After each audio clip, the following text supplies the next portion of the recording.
as well as the FIU libraries, and especially the Ayala Cuban and Latin American popular music collection, with whom we collaborate extensively. It's also a great honor to have Juanito Márquez Urbino with us today, and his work will be the topic of this lecture today. Very pleased to introduce our guest speaker, Dr. Benjamin Lapidus, a well-rounded and accomplished musician, lecturer, scholar, and educator. Dr. Lapidus is an associate professor of music at the John Jay College of Criminal Justice in New York City. He earned his PhD and MA in music at the CUNY Graduate Center, and also holds an MA in musicology from Hunter College, as well as a Bachelor of Music in Jazz Performance and a Bachelor of Arts in Comparative Literature from Oberlin College. Dr. Lapidus is the author of a book called Origins of Cuban Music and Dance, Changui, 2008. Maybe you can tell us a little bit more about it a little later. And also numerous articles and book chapters on Cuban and Caribbean popular music. In 2013, he received an award from the National Endowment for the Humanities to complete his work titled The Sound of Nueva York: How an American City and Its Residents Shaped an International Sound from 1940 to 1990. He has presented numerous scholarly papers at academic conferences in Cuba, the Dominican Republic, Puerto Rico, Canada, the United States, and the United Kingdom, and has also performed widely throughout the world on stage, television, film, theater, and video game soundtracks. His performance experience includes musical arrangements for Paquito de Rivera and Jerry Gonzalez, has also played with Larry Harlow and Ruben Blades, and recorded for the Puerto Rico Heineken Jazz Fest. And of course, the reason why Dr. Lapidus is with us today is because he's a recipient of the 2015 Díaz Ayala Library Travel Grant at FIU, so please help me welcome Dr.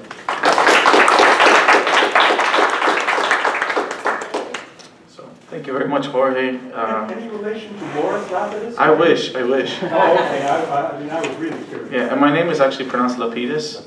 In Cuba, there's an accent on the A, so they say Lapidus, but I grew up in Brooklyn, so we say Lapidus. So. Yeah. Thank you very much for the introduction. We also have another saying where I come from, that plus 275 gets you on the bus. Eso más 200 pesos te lleva la guagua. So thank you very much. I just wanted to make sure before I start speaking, is there anyone here who doesn't feel comfortable listening to 30 minutes of pure English academic speak? ¿Se prefieren a alguien que traduzco algo mientras estoy hablando, or everybody's good? ¿Cómo se siente más o menos? Okay, vamos a ver. And before I start too, I'd like to thank Professor Duani and Cristobal Díaz Ayala for this opportunity. It's always a real pleasure to come to the collection and work with the collection and deal with music, and then to be able to connect it to living legends of music. And I also wanted to thank publicly Veronica Gonzalez, who's sitting in the back, because she really knows exactly what's going on in the collection, and very lucky to be able to work with her. So I'll get started so we can all get out here in time. In the last 67 years, there has been no other Cuban musician that has had as great of an impact on the popular music trends of the Spanish-speaking world as our topic today, Juan Márquez Urbino. His multiple roles as a composer, arranger, orchestrator, producer, and guitarist have left profound and unforgettable sonic imprints on Hispanic popular songs in Cuba, Puerto Rico, Spain, Italy, the United States, and even Japan. As an orchestrator and arranger, Márquez has written arrangements, compositions for hundreds of recordings, coloring all different types of emotions and feelings with his pencil and his guitar.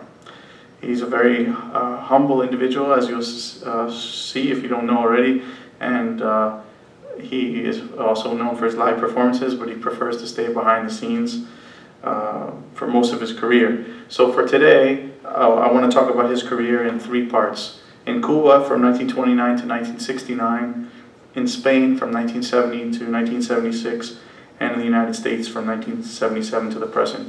Entonces, para el día de hoy vamos a hablar de la carrera de Juanito Márquez, dividido en tres partes: en Cuba, en España y Estados Unidos, y tratar de resumir un poco de la obra de él. So, I'd like to start with the very basics. Juanito Márquez, born July 4th, 1929 in Holguín. His father, Juan Márquez Gómez, was a guitarist who founded the municipal band of Puerto Padre and later became the director of the municipal band of Holguín from 1923 to 1970. Between his 3 brothers and his 3 sisters, we can also count another guitarist, a trumpeter, and a pianist.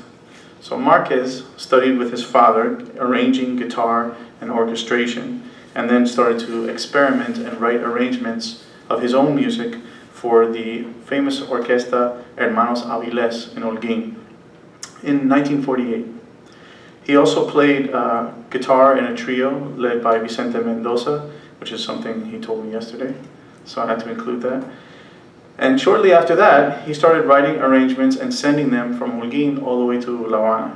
And his first arrangement, which we also sort of discovered this morning, was recorded by Orquesta Riverside on August 21st, 1952, of the well-known composition Pituca la Bella. Entonces, la primera grabación de un arreglo de Juanito Márquez era del 21 de agosto de 1952, el de la canción Pituca la Bella. It's thought that his first recorded arrangement was actually La Feria de los Siglos, which was recorded by Bebo Valdés in 1959, even though he had sent it to Bebo Valdés in 1956, but this new piece of data shows that 1952 was the first recording. And then another side note about his recording that Bebo Valdés did was that Chucho Valdés, this is Chucho's first recording ever, was done in 1959 on Juanito Márquez's arrangement. So to continue, after that, in 1956, he wrote other arrangements, such as the Barber of Seville, and also did an arrangement of Taboo by Margarita Lecuona that was also recorded by Orquesta Riverside. The Orquesta de la CMQ under the direction of Enrique González Mantici. And while Márquez still stayed in Holguín and kept sending arrangements, he had a lot of success. Estaba pegando mucho con su número, como Naricita Fría, Pituca la Bella, etc. So staying in Holguín had enough credibility amongst his musician friends in Havana to keep recording his music, so he had a lot of success. And then by 1956, other people outside of Cuba started to find out about his arranging abilities, such as Cesar Concepcion, who's an important band leader in the development of the plena in Puerto Rico. So afuera de Cuba, ya en el 1956, ya Cesar Concepcion de Puerto Rico estaba mandando hacer arreglo para el grupo, la orquesta de él, de Juanito Márquez. In 1956, Márquez had perhaps his most well-known composition recorded, which is a classic bolero that we all love and know, called Alma con Alma, inspired by his wife and sung by Tito Gomez. It was originally to be recorded and sung by Maria Luisa Chorenz, but it didn't work out to be the case. And the version that most people know of is the version I'll play a few moments of by Tito Gomez.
Sorry to cut the music off.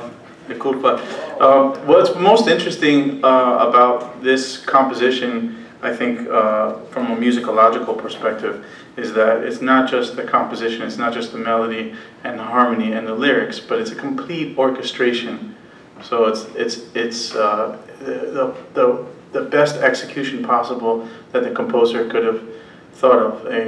Quiero señalar, lo voy a decir en español, lo que es más importante es que estamos escuchando la orquestación, el arreglo, la composición, la letra, y todo salió de una sola persona. Normalmente se reparte ese tipo de trabajo, arreglista, compositor, cantante, o bueno, en este caso cantante. But we have one person handling all of the same thing. So I think that's what's really remarkable about this piece of music every time I hear it. In 1956, Los Hermanos Avilés were invited to play at the Caracas Carnival, and at this time, this is when Juanito Márquez was captivated by the sounds of joropo and the Venezuelan merengue.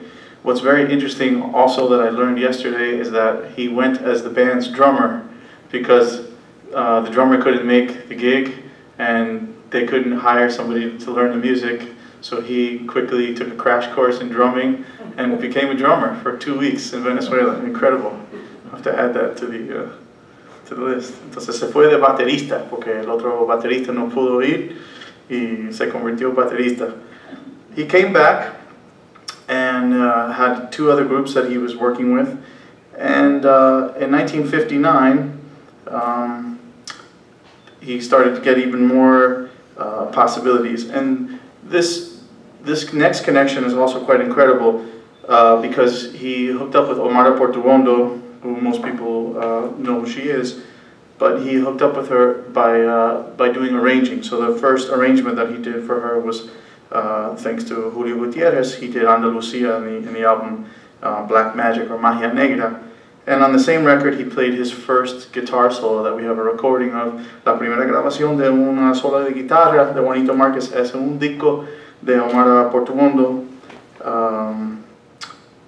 and it's Black Magic, the song. So the other thing that we should point out is this interest that you hear, and he exhibits not just in his writing but also in his performance of jazz. So we have the coming together of jazz and Cuban music through his guitar playing. Una cosa única en el tocar de Juanito Márquez es la unión entre el jazz y la música cubana, pero también la música clásica. So his technique for playing the guitar is a classical technique, which is also something that's very unheard of when playing the electric guitar.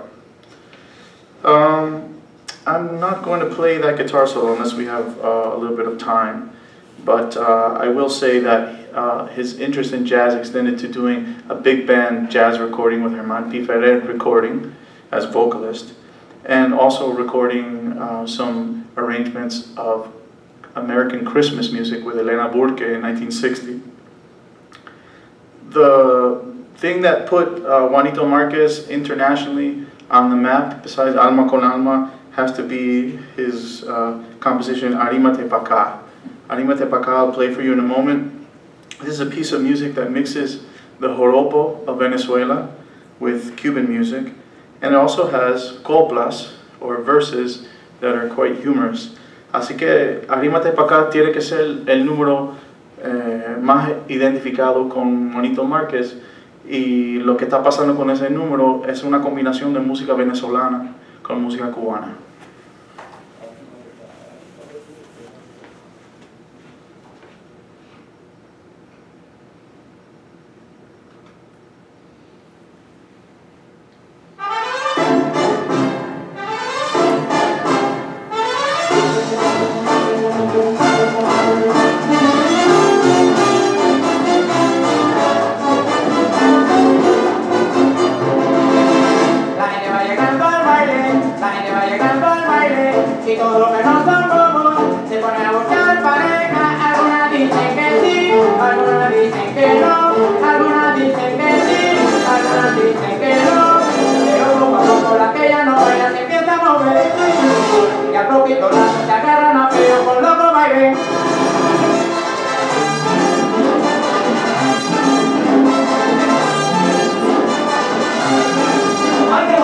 fiesta, mamá. Ay, que alegate pa' acá, nene. Ay, que bonita la fiesta, mamá. Ay, que alegate pa' acá, nene. El que tiene una buena pareja, ya de nada se queja. Y el que no pudo hallar una buena, enseguida vacila una ajena. Ay, que bonita la fiesta, mamá. Ay, que alegate pa' acá, nene. Ay, que bonita la fiesta, mamá. Ay, que alegate pa' acá, nene. El que pudo venir tempranito, de seguro ligó un pollito. El que tal le gustó su pareja, que se alegre de hallar una vieja. Ay, que bonita la fiesta, mamá. So it's important to point out that this recording was not recorded at the speed that the music is being played at. At some point during the mastering process, when the record was pressed in vinyl and then again remastered as a CD, it was pressed at the wrong speed.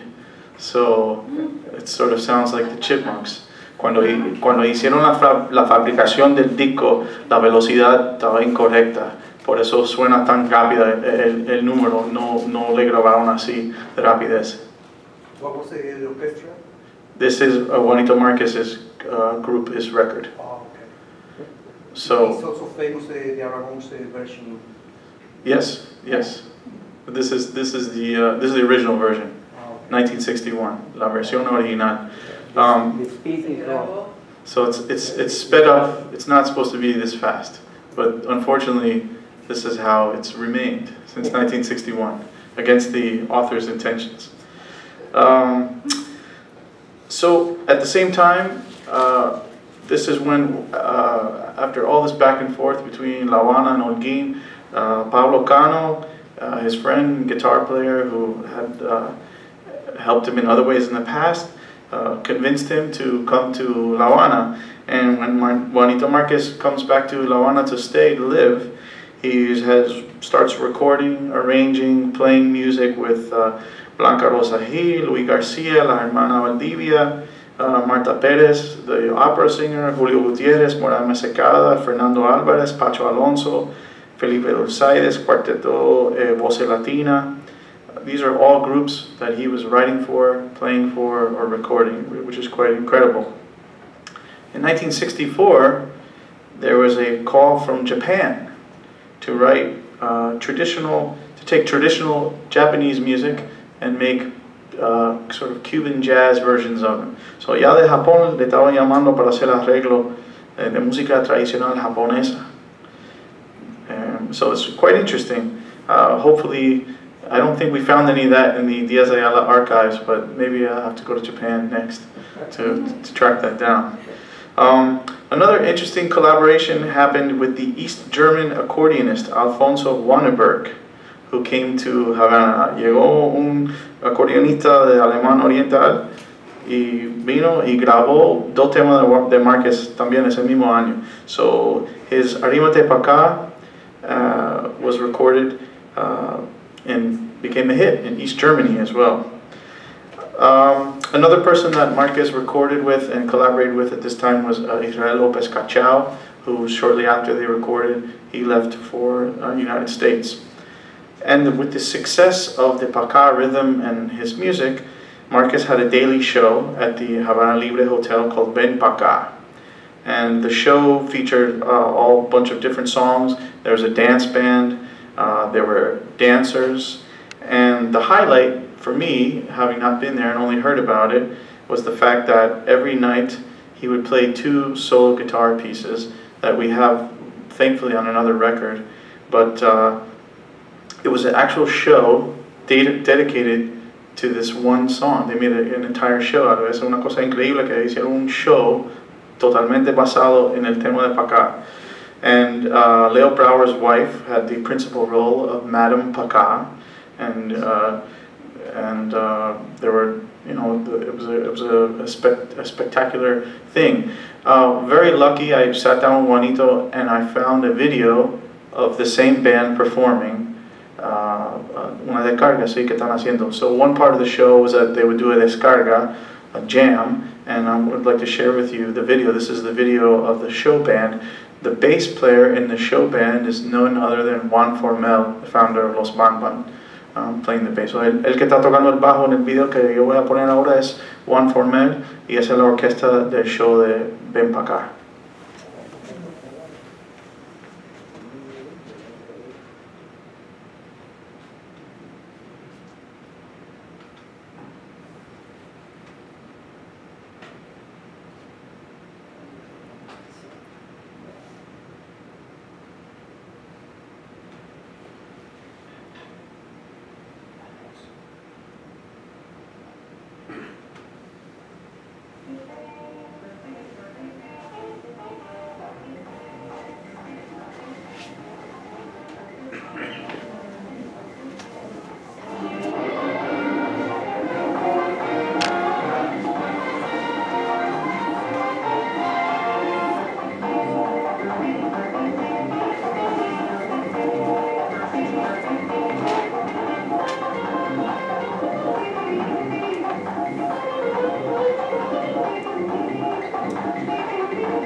great shot of the right hand classical technique. Aquí un vistazo de la mano derecha de Márquez basado en la técnica clásica.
What year is that recording from?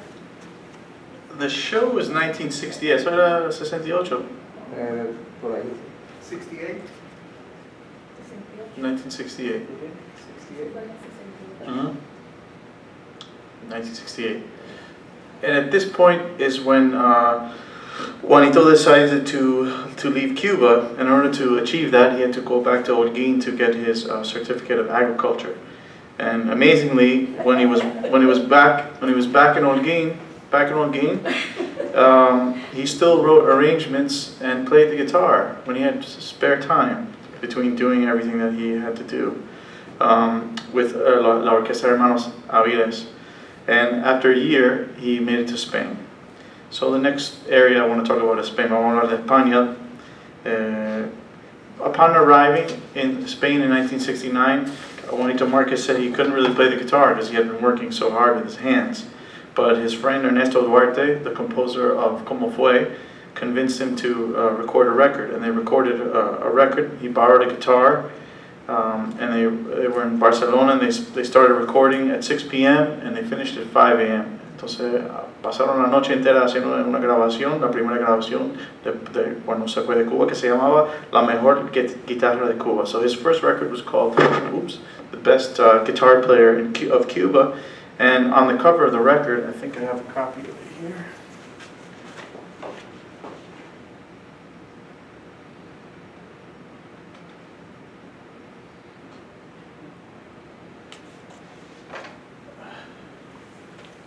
See, we have La Comparsa and Tabú. Those were two tunes that were part of his show that he played Ven Pa' Cá every night.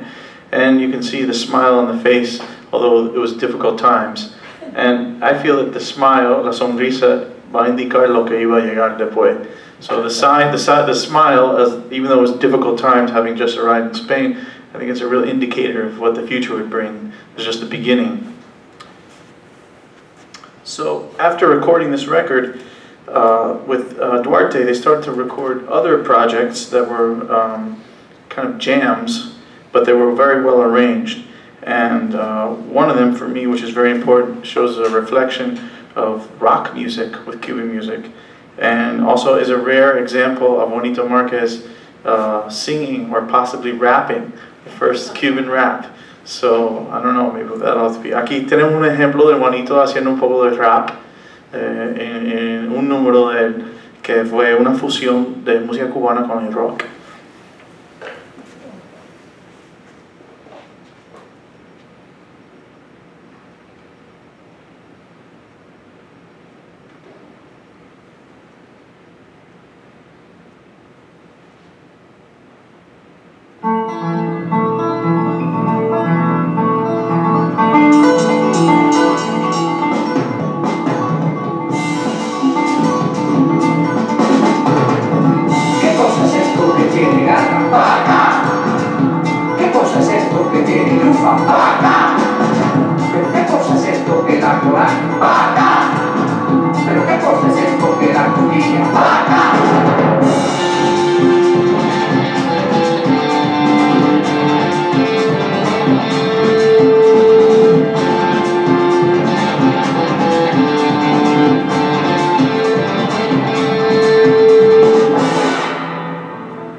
Experimental record, but it's quite an amazing record, and it's from Spain. It's called Márquez, and in addition to doing these recordings with Duarte, he also started to play with Rafael, did some arrangements for Antonio Machín and Lucho Gatica, played a little bit of live music, but the key change came when he became the staff arranger for the Hispavox label. Which means that starting in 1970 he was in charge of pop production and writing symphonic percussion and arrangements. So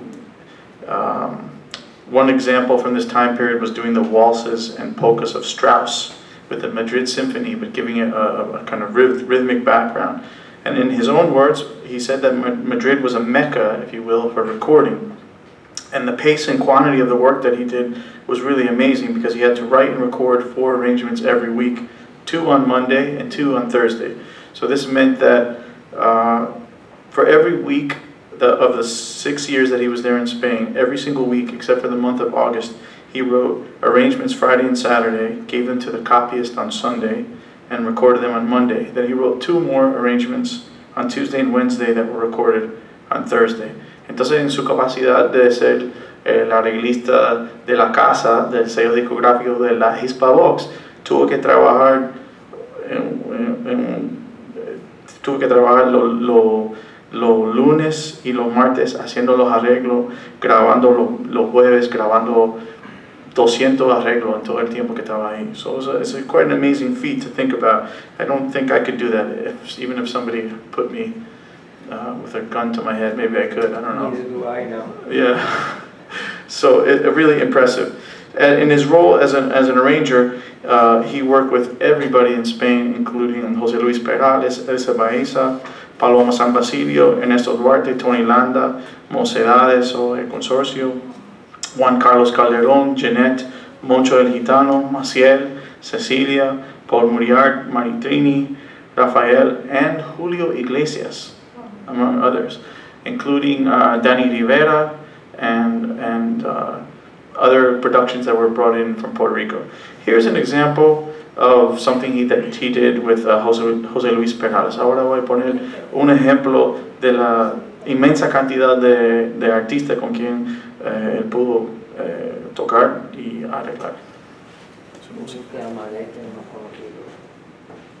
Sí. Lo único que tengo aquí ahora es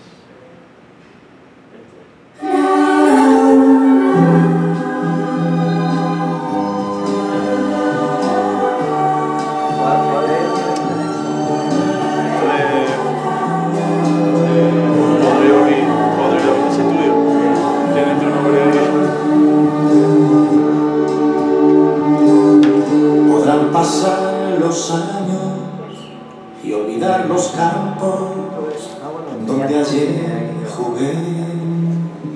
Podré olvidar mis versos que en aquel colegio escribí ayer. Podré olvidar el día de la fiesta en mi lugar,